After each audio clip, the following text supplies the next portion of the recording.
இந்த விமர்சனங்கள் எல்லாம் மக்கள்கிட்ட வச்சு அறுவடை பண்ணக்கூடிய இடத்துல அதிமுக இல்லைன்னா தாவேகா விஜய் இருக்கிறதாக ஒத்துக்குறீங்களா? அப்ப பைபோலார் பாலிடிக்ஸ் அவங்க வந்துறதா சொன்ன வார்த்தையே எனக்கு ஒரு புதிராக இருந்தது. அதற்குனா அவங்க சார்பில் இருந்து பேசுறதுக்கு ஆள் இல்லைங்கிறதுனால நான் மறுக்கிறேன். நானும் சத்யனும் பங்காளிங்க, நாங்க அடிச்சுக்குவோம். ஆனா இப்ப சத்யன் உண்மையான அதிமுக தொண்டர், அவருக்கு சில விஷயங்கள்ல கோவம் வரும், அதை நான் ஆதரிப்பேன். ஆனா எடப்பாடி பண்றதை நான் ஆதரிக்க மாட்டேன். அவர் சங்கியா மாறிக்கிட்டு இருக்காரு. நீங்க போய் பேசுறீங்கல்ல, நான் தவறு செஞ்சா சத்தியன் சுட்டி காட்டுறதும், சத்தியன் தவறு செஞ்சா நாங்க சுட்டி காட்டுறதும் இது திராவிட இயக்கங்களுடைய மரபு.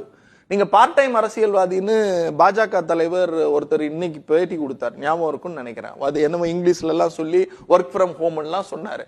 நீங்க அவரை கூட சொன்னீங்க கரிஸ்மாட்டிக் லீடர் அப்படின்னீங்க. Sir, what is mean by charismatic leader? Sir, திரை மூலமா கிடைச்ச புரட்சி தலைவர் MGR is a charismatic leader. தலைவர் Kalaignar was a charismatic writer. அம்மையார் Jayalalithaa was a charismatic leader.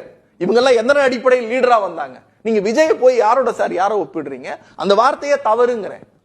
Sir, leadership, what is my leadership? நீங்க எம்ஜிஆருடைய லீடர்ஷிப் எடுத்து பாருங்க. இது யாரை ஒப்பிடுறதுன்னு இருக்குல்ல. நான் தான் சொல்றேன், இது திராவிட இயக்கமன். இந்த திராவிட இயக்கத்துல அதிமுக திராவிட சித்தாந்தத்தை மீறி போச்சுன்னா அதை கேள்வி கேட்கிற இடத்தில் நாங்கள் தான் இருப்போம். பேசும்.